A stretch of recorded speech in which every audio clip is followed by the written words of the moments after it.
Hello students, this is exercise number 8 from the legal dictations on the speed of 80 words per minute. Start.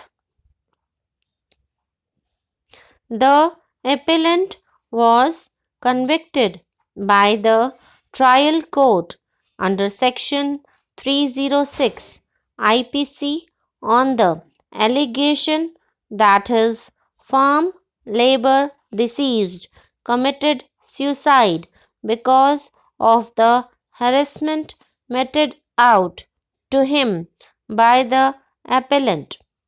The prosecution case was that the appellant, 2 days prior to the incident, leveled an allegation of theft of ornaments against the deceased that the appellant had also demanded from the deceased rupees 7,000, which was given to him as advance at the time when he was kept in employment.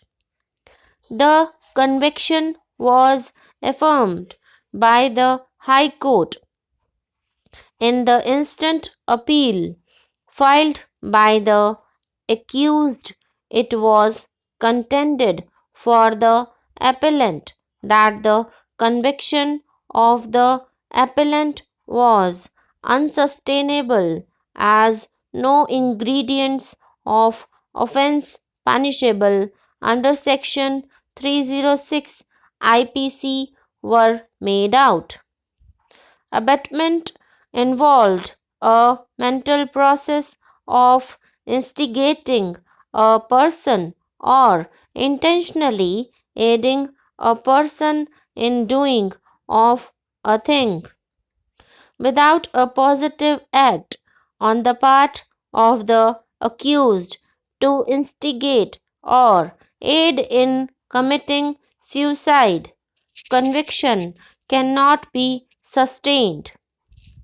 The intention of the legislature and the ratio of the cases decided by this court is clear that in order to convict a person under section 306 IPC, there has to be a clear mens rea to commit the offence.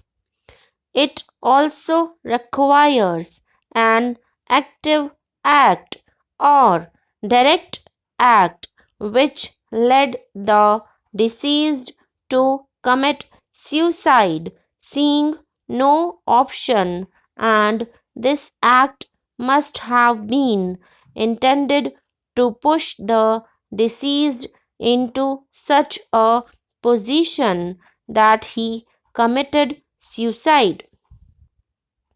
In the instant case, the deceased was undoubtedly hypersensitive to ordinary petulance, discord, and differences which happen in day to day life.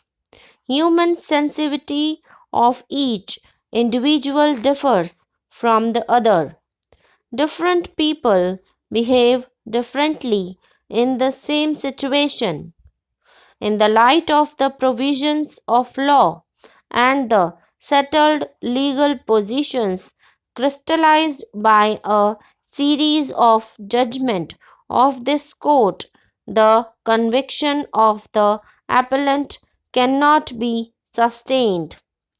The word suicide in itself is nowhere defined in the Indian Penal Code. However, its meaning and import is well known and requires no explanation. Sui means self and side means killing, thus implying an act of self killing. In short, a person committing suicide must commit it by himself, irrespective of the means employed by him in achieving his object of killing himself. Suicide by itself is not an offense under either English law or Indian criminal law.